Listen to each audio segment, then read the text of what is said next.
Welcome to another edition of the Fans Week podcast, also on medium waves 1,575 kilohertz for the Greater Milan area. From Paris, I'm Jessica Carter-Wilson.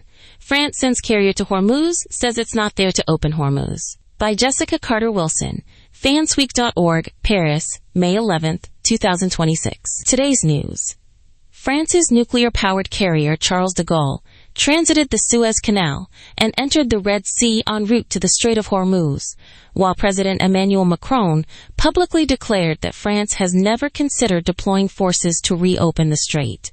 The art of saying nothing while being seen. Nothing says we mean business, like a 42,000-ton steel Leviathan sailing past a camera crew, waving a French flag, and then announcing that the ship's purpose is, quote, to facilitate the reopening after the Americans finish solving the tension. The logic is as tight as the strait itself. The presence of a warship is both a threat and a non-threat, depending on which side of the French press you read. Our carrier is parked in the vicinity solely to remind everyone that if we ever decide to act, we can, explained Admiral Laurent Dupont, who apparently measures diplomatic impact in kilometers of hull visible on satellite images. It's a symbolic gesture that costs billions, yet achieves absolutely nothing. Diplomacy by carrier, doing the impossible by doing nothing. Macron, speaking from a diplomatic retreat in Kenya, added that France has never considered, from day one, deploying forces to reopen Hormuz. Yet the same press release that announced the ship's departure included a clause about facilitating the reopening once the United States resolves the issue. Facilitating, as in standing guard while everyone else argues.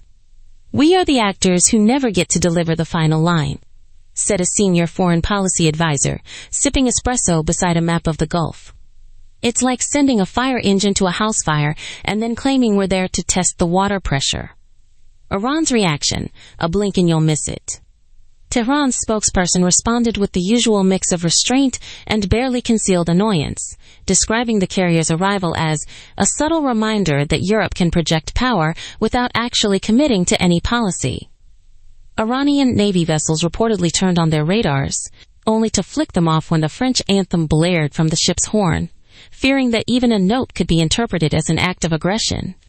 If we wanted a clear message, we'd have sent a submarine, an anonymous Iranian analyst muttered, but France prefers to keep its messages as vague as a budget cut proposal from the Ministry of Culture.